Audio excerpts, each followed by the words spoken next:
Ketika umat Islam terlibat aktif dalam kegiatan dakwah amar ma'ruf nahi munkar sesuai dengan kemampuannya, profesi dan keahliannya, dengan ilmu yang dimiliki, dengan tulisan, dengan jabatan, kedudukan, dengan harta, ya, dia terlibat aktif menjadi pemain, maka akan ada kebaikan-kebaikan pada masyarakat itu. Tetapi ketika masyarakat apatis, acuh tak acuh, tidak mau melihat keadaan, yang penting aku selamat, aku sejahtera, ya, tidak pernah kita mau pada terlibat aktif dalam kegiatan-kegiatan kebaikan, maka tentu juga ada risiko-risikonya. Risikonya yaitu akan lahir kepemimpinan yang buruk, yang tidak berpihak pada umat Islam, pada kebaikan, pada ajaran Islam. Dan yang paling buruk lagi, ketika kita memilih tidak mau terlibat dalam kegiatan dakwah sesuai dengan bidang kita masing-masing, doa kita tidak akan diterima oleh Allah Subhanahu wa taala. La ta'muruna bil ma'ruf wa la tanhauna 'anil munkar. Kalian terlibat aktif dalam kegiatan amar ma'ruf nahi munkar, mendorong, mempelopori, mengajak pada kebaikan, pada hal-hal yang positif. Dan kalian mencegah, tidak mau kompromi, tidak mau bersama-sama dengan kemunkaran yang akan mengakibatkan kerusakan. Atau ketika kita diam, acuh tak acuh, tidak mau berbuat, tidak pernah berpikir tentang keumatan, maka aula yusallitanallahu alaikum syirarakum fayadkhiyarukum falastajabu lahum.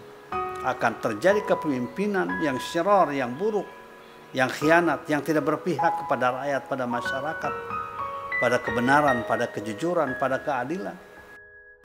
Ya. Dan kemudian doa orang-orang yang baik tapi diam tidak akan dikabulkan oleh Allah Subhanahu wa taala. Oleh karena itu maka kita harus melakukan pilihan yang diridhoi oleh Allah untuk kita pertanggungjawabkan di hadapan Allah Subhanahu wa taala dengan harapan dan cita-cita mudah-mudahan mendapatkan balasan yang terbaik dari Allah Subhanahu wa taala. Yang pertama adalah dalam ayat ini diungkapkan pilihan pertama sabilar rasyad. Sabilar rasyad itu artinya jalan petunjuk, jalan kebaikan. Shiratal ladzina an'amta alaihim. Jalan orang-orang yang mendapatkan nikmat dari Allah Subhanahu wa taala dalam kehidupan ini. Ada yang mana yang halal, mana yang haram, mana yang wajib, mana yang tidak wajib, mana yang boleh dilakukan, mana yang tidak boleh dilakukan, ya, itu pilihan.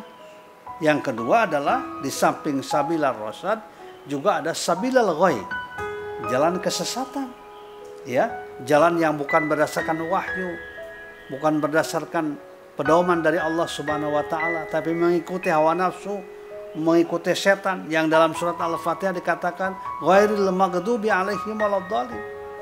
Jalan orang yang dimurkai dan orang yang sesat. Sabilal ghoi. Itu pilihan-pilihan. Wa hadainahun najdain. Kami berikan kepada manusia dua jalan. Silakan pilih. Apakah kita akan memilih sabilal rasyad ataukah kita akan memilih sabilal ghoi. Tentu dengan akibat-akibat yang harus kita tanggung secara pribadi maupun secara bersama-sama. Kemudian yang pilihan yang kedua adalah seperti digambarkan pada ayat ini, ya qaumi innama hadhil hayatud dunya mata wa innal akhirata hiya darul qarar. Yaitu tentang kehidupan kita. Kalau kita menjadikan dunia sebagai tujuan, silakan. Walaupun dunia tempat al-mata, kesenangan, tapi di akhirat kita akan berhadapan dengan azab Allah Subhanahu wa taala. Kita akan cenderung melakukan segala sesuatu sesuai dengan tuntutan hawa nafsu kita, tanpa aturan, tanpa ikatan, ya, tanpa norma, menghalalkan segala macam cara karena menjadikan dunia sebagai tujuan. Makanya kita lihat dalam praktek dalam kehidupan, orang yang menjadikan materi sebagai tujuan, orang yang menjadikan jabatan sebagai tujuan, dia akan menghalalkan segala macam cara. Dia akan korupsi, dia akan memfitnah, ya, dia akan menzalimi orang lain, ya, dia akan melakukan perbuatan-perbuatan yang zalim, ya, dia akan menghancurkan kredibilitas orang lain, nama baik orang lain, karena menjadikan dunia sebagai tujuan.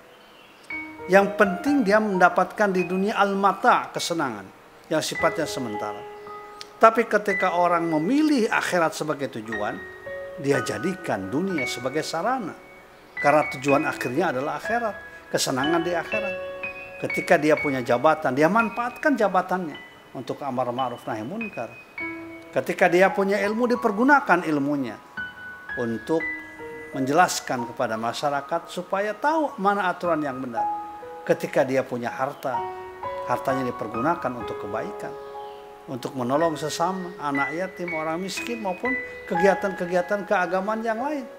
Dia pergunakan itu ketika dia menjadikan dunia sebagai sarana, akhirat sebagai tujuan. Akhirat adalah darul qarar, tempat yang abadi, ya, tempat kehidupan kita yang abadi, mendapatkan kenikmatan dari Allah ataukah mendapatkan